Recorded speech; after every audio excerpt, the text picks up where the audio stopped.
তুমি সেই মায়াবতী। পর্ব ৭।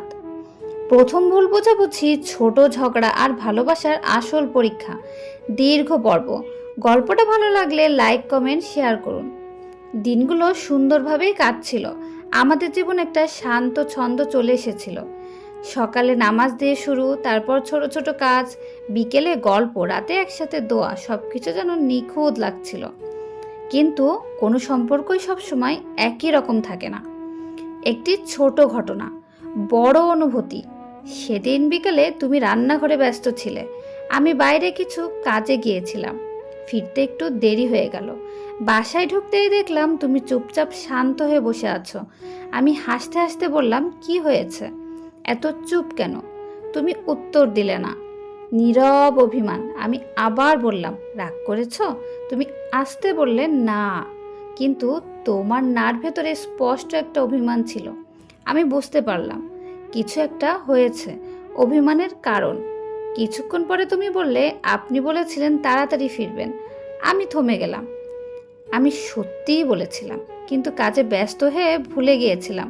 আমি বললাম, কাজ ছিল তাই দেরি হয়ে গেছে। তুমি চুপ। ভুল বোঝাবুঝি শুরু। আমি হালকা বিরক্ত হয়ে বললাম, এই জন্য এত রাগ করার কি আছে? এই একটা কথাই সব কিছু বদলে দিল। তুমি আমার দিকে তাকালে, তোমার চোখে পানি। আমি কি শুধু রাগ করেছি নাকি অপেক্ষা করেছিলাম?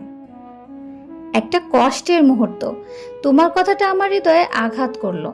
আমি বুঝতে পারলাম আমি শুধু তোমার জন্য অপেক্ষা করছিলাম না, আর আমি সেটা বুঝতে পারিনি। দূরত্ব তৈরি হওয়া। সেদিন রাতে আমরা খুব কম কথা বললাম। একই ঘরে থেকেও মনে হচ্ছিল আমাদের মাঝে একটা দূরত্ব তৈরি হয়েছে। আমি শুয়েছিলাম, তুমি অন্য পাশে চুপচাপ। নিজের ভুল বুঝতে পারা। রাতে আমি ঘুমাতে পারছিলাম না। আমি ভাবছিলাম, আমি কি ভুল করেছি? উত্তরটা ধীরে ধীরে পরিষ্কার হলো। হ্যাঁ, আমি তার অনুভূতিটা বুঝিনি। সিজদায় ফিরে যাওয়া।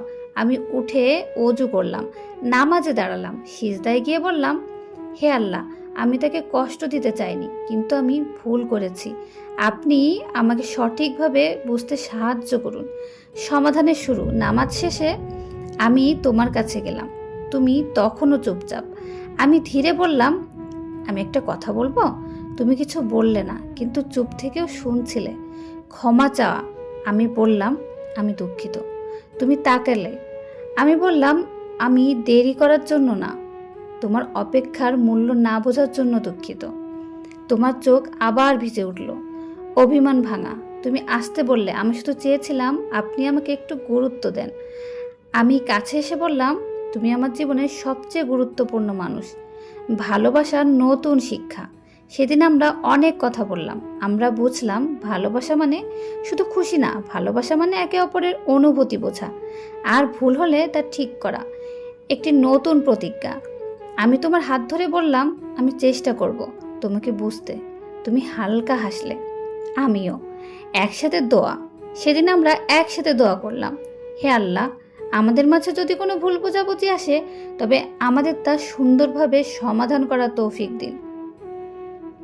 পর্ব ৭-এর সমাপ্তি। সেদিন আমি শিখলাম, ভালোবাসা সত্যিকারের তখনই সুন্দর যখন ঝগড়ার পরও দুজন মানুষ একে অপরকে ছেড়ে যায় না, বরং আরও কাছে আসে। পরবর্তী পর্বে, পর্ব ৮, সংসারের বাস্তবতা, দায়িত্ব আর ভালোবাসার পরিপক্কতা। যেখানে জীবন আরও বাস্তব হবে আর ভালোবাসা আরও গভীর।